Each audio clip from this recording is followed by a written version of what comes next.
From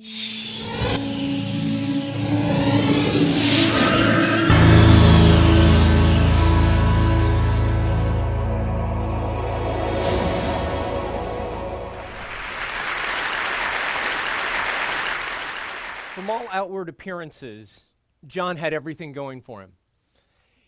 He had just signed the contract to sell his New York apartment at a six-figure profit, and he'd only owned it for 5 years. The school where he graduated from with his master's had just offered him a teaching appointment, which meant not only a salary, but benefits for the first time in ages. And yet, despite everything going really well for John, he was struggling, fighting addiction and a gripping depression.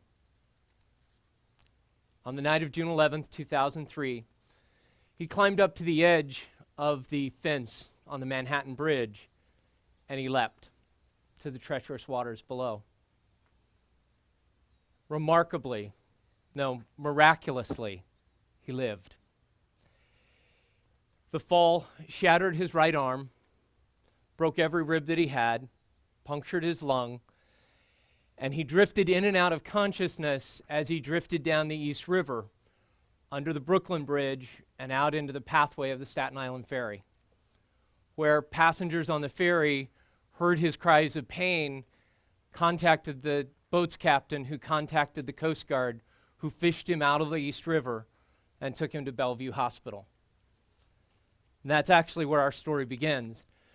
Because once John committed himself to putting his life back together, first physically, then emotionally, and then spiritually, he found that there were very few resources available to someone who has attempted to end their life in the way that he did. Research shows that 19 out of 20 people who attempt suicide will fail.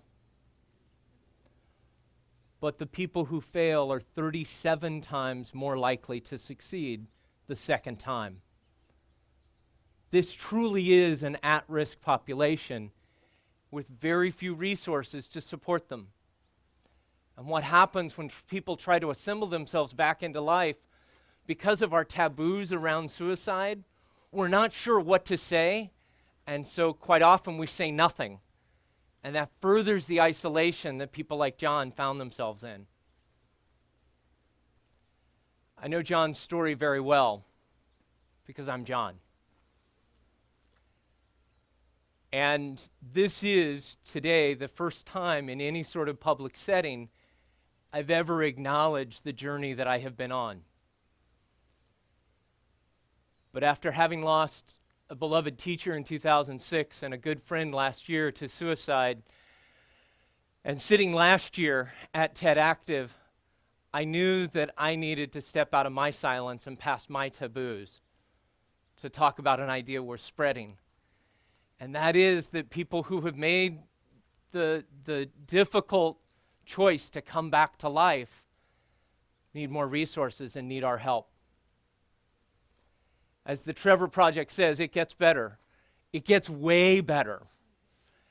And I'm choosing to come out of a totally different kind of closet today to encourage you, to urge you that if you are someone who has contemplated or attempted suicide, or you know somebody who has, talk about it.